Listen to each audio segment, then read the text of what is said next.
వైజాగ్ మన విశాఖపట్నం ఆంధ్రప్రదేశ్లో most visited place. ఇండియాలోనే ఓల్డెస్ట్ పోర్ట్ ఉన్న సిటీ వైజాగ్.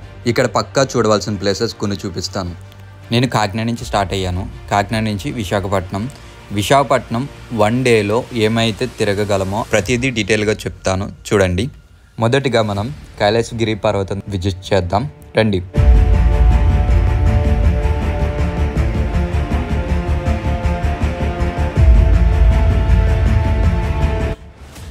ఈ వైజాగ్ సిటీ చూస్తుంటే ఈ కొండపై నుంచి ఎంత బాగుందో చూడండి,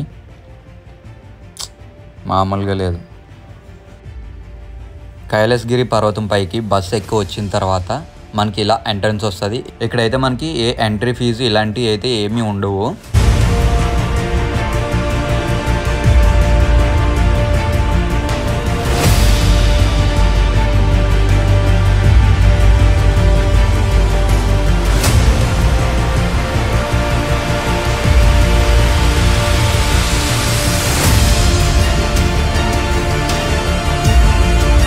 ఇప్పుడైతే మనం కైలాసగిరి కొండ పైన అయితే ఉన్నాం విశాఖపట్నంలో.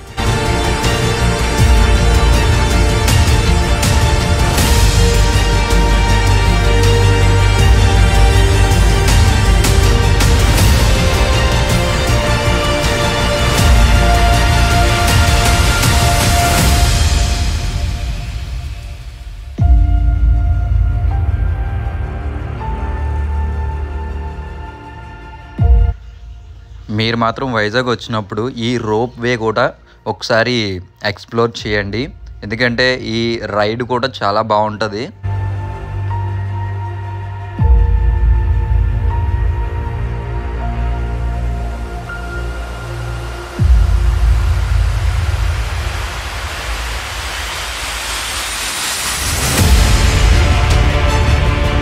నేను వచ్చేటప్పుడు బస్సులో వచ్చాను, వెళ్ళేటప్పుడు ఈ రోప్ వే ద్వారా మనం కొండ కిందకైతే వెళ్ళిపోవచ్చు. పర్ పర్సన్కి వచ్చి 80 రూపీస్ అయితే వీళ్ళు ఛార్జ్ చేశారు. ఇంకా మన రైడ్ అయితే స్టార్ట్ చేద్దాం, ఎలా ఉంటుందో చూద్దాం.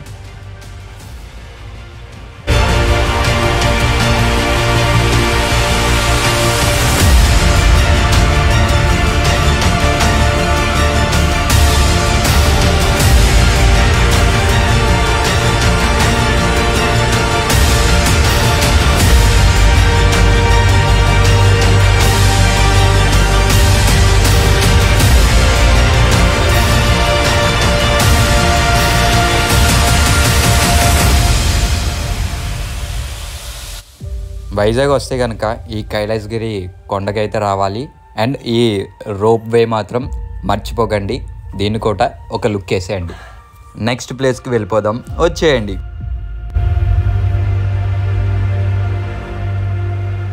కైలాసగిరి కొండ దిగిన తర్వాత వెనక వైపు నుంచి ఇప్పుడు ర్యాపిడో ఎక్కి నేను ఆర్కే బీచ్కి అయితే వెళ్తున్నాను.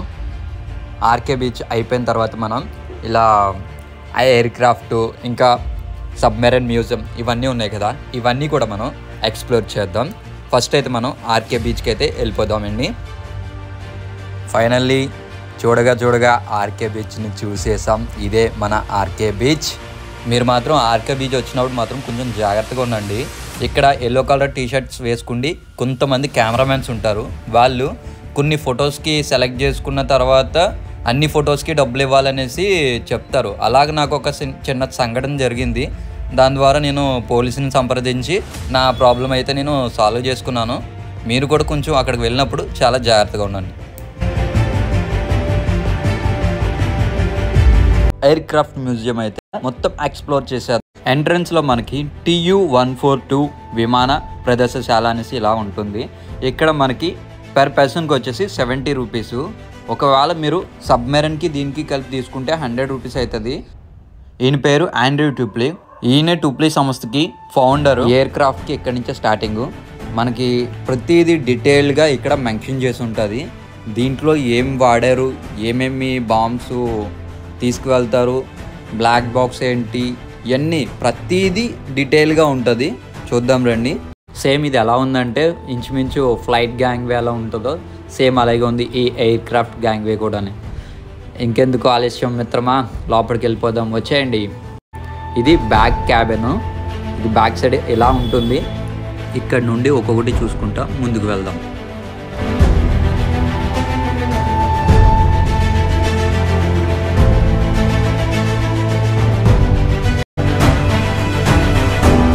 సోనో బాయ్స్ అన్నీ ఇక్కడి నుంచే రిలీజ్ అవుతాయి. ఇవన్నీ సోనో బాయ్స్. వీటికి ఒక స్పేస్ అనేది ఉంటుంది ఖాళీ. అక్కడ ఒక డోర్స్ ఉంటాయి, ఆ డోర్స్ ఓపెన్ అవుతాయి. డోర్స్ ఓపెన్ అవగానే ఇక్కడ నుంచి వాళ్ళు రిలీజ్ చేస్తారు. ఒక టార్గెట్ పెట్టి ఆ టార్గెట్ని గురి చూసి అప్పుడు వీళ్ళు రిలీజ్ చేస్తారు. ఇదంతా చెప్తున్నా గురు, మరి ఇది నడవాలంటే ఇంధనం ఎలాగా అంటావు? ప్రతి బండికి ఉన్నట్టే దీనికి కూడా ఒక ట్యాంక్ ఉంటుంది. ఇదే ఆ ట్యాంకు. ఈ ట్యాంక్ ద్వారా ఫ్యూయల్ ఫిల్ చేసుకోవడం కానీ, ఫ్యూయల్ దీని నుంచి ఈ ఎయిర్ క్రాఫ్ట్కి వెళ్ళడం కానీ ఇక్కడి నుంచే జరుగుతుంది. ఇక్కడ 5 ఆఫీసర్స్ ఉంటారు. పైన ఉండే 4 మొత్తం ఇక్కడ నుంచి మొత్తం ఫ్లైట్ని కంట్రోల్ చేయాలన్నా, లేదంటే ఏమన్నా మిసైల్స్ వేయాలన్నా ఇక్కడ నుంచే మొత్తం చూసుకుంటారు. ఫ్రంట్ ఒక చైర్ ఉంది కదండి సింగిల్గా, ఆ చైర్ నుంచి నావిగేటర్ ఉంటారు. ఆ నావిగేటర్ ఎయిర్ క్రాఫ్ట్ ఎలా వెళ్ళాలి ఏంటనేది పైన పైలట్కి కో పైలట్కి నావిగేషన్ చెప్తూ ఉంటారు. ఈ సబ్మెరైన్ పేరు INS కురుసురా. ఈ సబ్మెరైన్ని ఫుల్గా ఎక్స్ప్లోర్ చేద్దాం రండి. 1969లో రష్యా నుంచి దిగుమతి చేసుకున్నారు.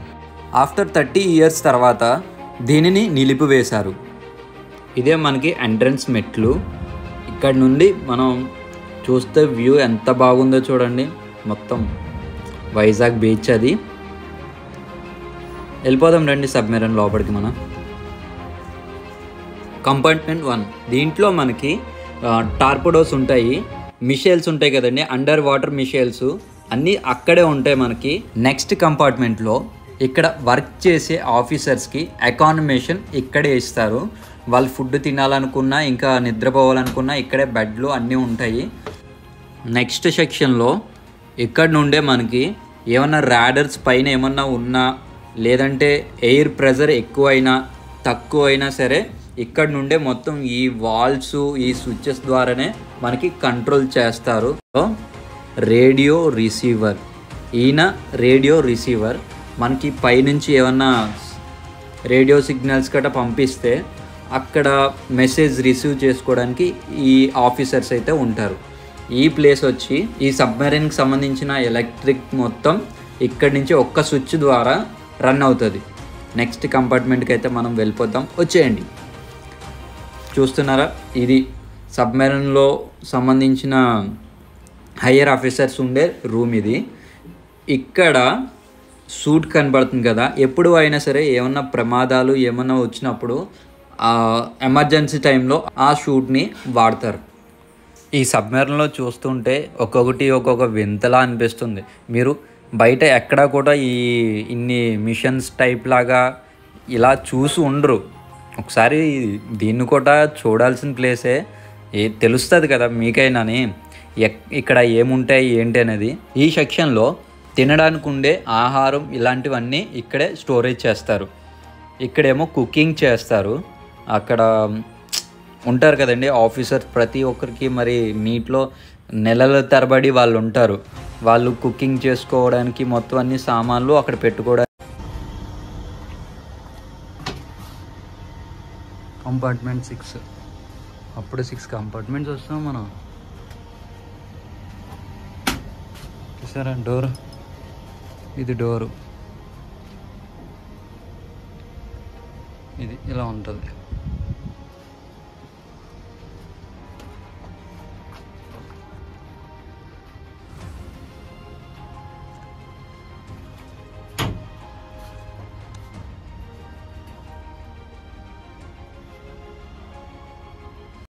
చూసారు కదండి ఇప్పటి వరకు తిరిగిన ప్లేసెస్ అన్నీ.